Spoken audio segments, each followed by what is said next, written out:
કાયદાકીય દસ્તાવેજો આ શબ્દો સાંભળતા જ કેવો કંટાળો આવે નહીં?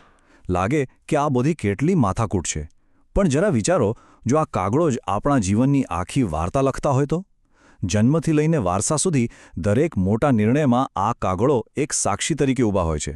ચાલો આજે આ કંટાળાજનક લાગતા દસ્તાવેજોને એકદમ નવી નજરથી જોઈએ, એક એવા રોડમેપ તરીકે જે આપણા જીવનના સફરને સાચો રસ્તો બતાવે છે.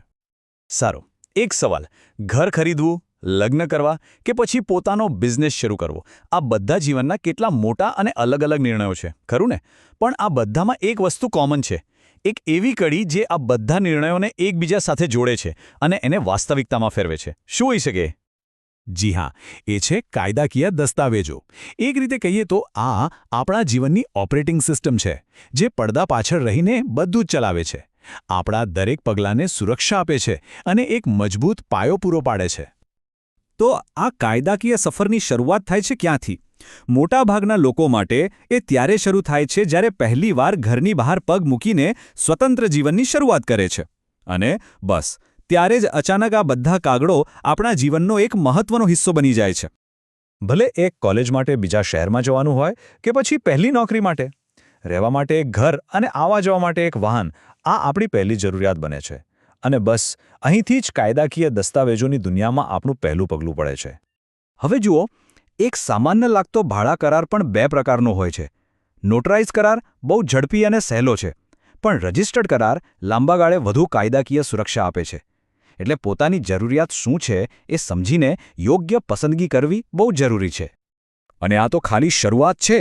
પહેલી બાઇક કે કાર ખરીદો એટલે વાહન વેચાણ કરાર આવે. નવા ઘરમાં વીજળીનું બિલ પોતાના નામે કરાવવા માટે અરજી કરવી પડે. અને જેવો પહેલો પગાર હાથમાં આવે એટલે ઇન્કમ ટેક્સ રિટર્ન ભરવાની જવાબદારી. આ બધા ભલે નાના પગલાં લાગે, પણ એ જ આપણી કાનૂની ઓળખને મજબૂત બનાવે છે. ચાલો હવે જીવનમાં થોડા આગળ વધીએ. એવા પડાવ પર આવીએ જ્યાં નિર્ણયો મોટા હોય છે અને જવાબદારીઓ પણ. અહીંયા કાયદાકીય દસ્તાવેજોની ભૂમિકા ખૂબ જ ગંભીર અને નિર્ણાયક બની જાય છે. પોતાના ઘરનું સપનું કોણ નથી જોતું? પણ આ સપનાને હકીકતમાં બદલવા માટે આ 3 કાયદાકીય સીડીઓ ચડવી પડે છે. સૌથી પહેલા થાય છે બાનાખત, જે એક રીતે સોદા પર મહોર લગાવે છે. પછી જો લોન લીધી હોય તો બેંક બનાવે છે મોર્ટગેજ ડીડ. અને છેલ્લે સેલ ડીડ દ્વારા એ ઘર કાયદેસર રીતે આપણા નામે થઈ જાય છે. અને એક મજાની વાત એ છે કે આ આખી પ્રોસેસનું જે મૂળભૂત માળખું છે એ લગભગ સરખું જ રહે છે. ભલે ગામડામાં ખેતર લો, શહેરમાં ફ્લેટ કે પછી ધંધા માટે ઓફિસ. આ બતાવે છે કે આપણી કાયદાકીય સિસ્ટમ કેટલી વ્યવસ્થિત છે. જેમ પ્રોપર્ટીને કાયદાકીય સુરક્ષાની જરૂર છે, એમ સંબંધોને પણ હોય છે. લગ્ન નોંધણી એ સંબંધને કાયદાકીય માન્યતા આપે છે. અમુકવાર લગ્ન પછી નામ બદલવા માટે ગેઝેટમાં જાહેરાત આપવી પડે છે. અને દુર્ભાગ્યે જો સંબંધ પૂરો થાય તો પરસ્પર સંમતિથી છૂટાછેડા માટે પણ એક નક્કી કરેલી કાયદાકીય પ્રક્રિયામાંથી પસાર થવું પડે છે.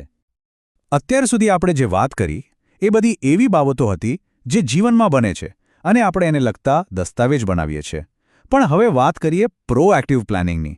એટલે કે ભવિષ્યમાં શું થઈ શકે એ વિચારીને અત્યારથી જ આપણી સંપત્તિ અને અધિકારોને સુરક્ષિત કરવાની.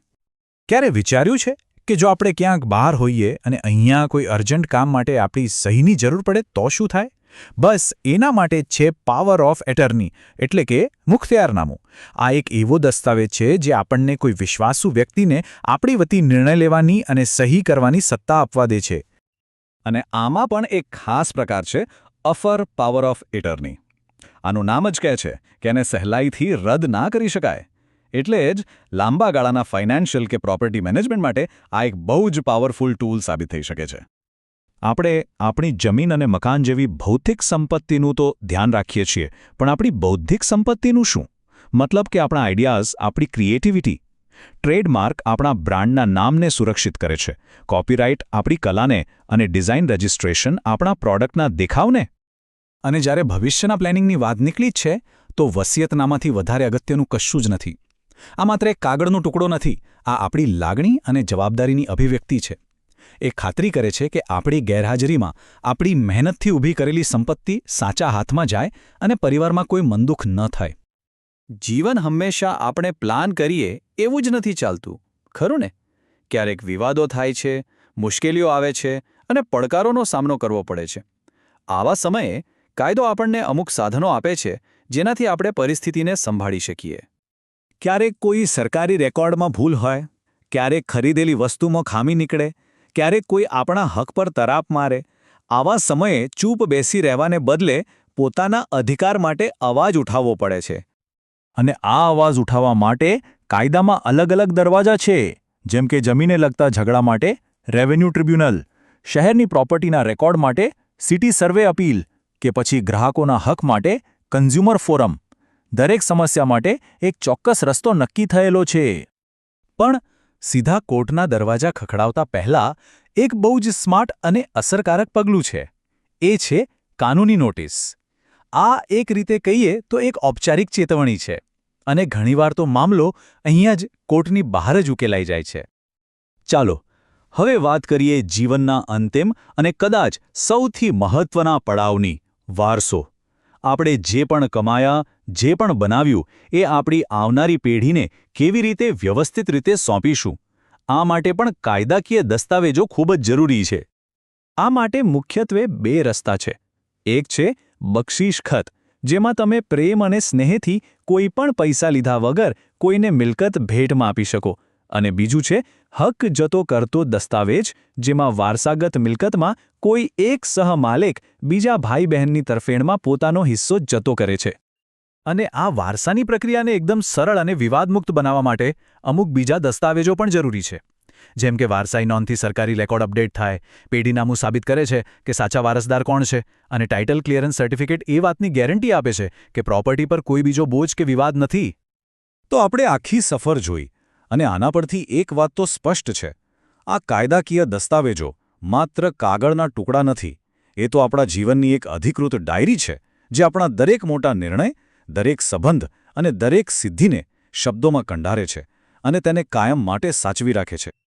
અંતે દરેક વ્યક્તિની જીવનની વાર્તા અલગ હોય છે, એકદમ અનોખી. તો સવાલ એ છે કે શું આપણા કાયદાકીય કાગળો એ વાર્તાને સાચી અને સુરક્ષિત રીતે રજૂ કરવા માટે તૈયાર છે? આ સવાલ પર વિચાર જરૂરથી કરજો.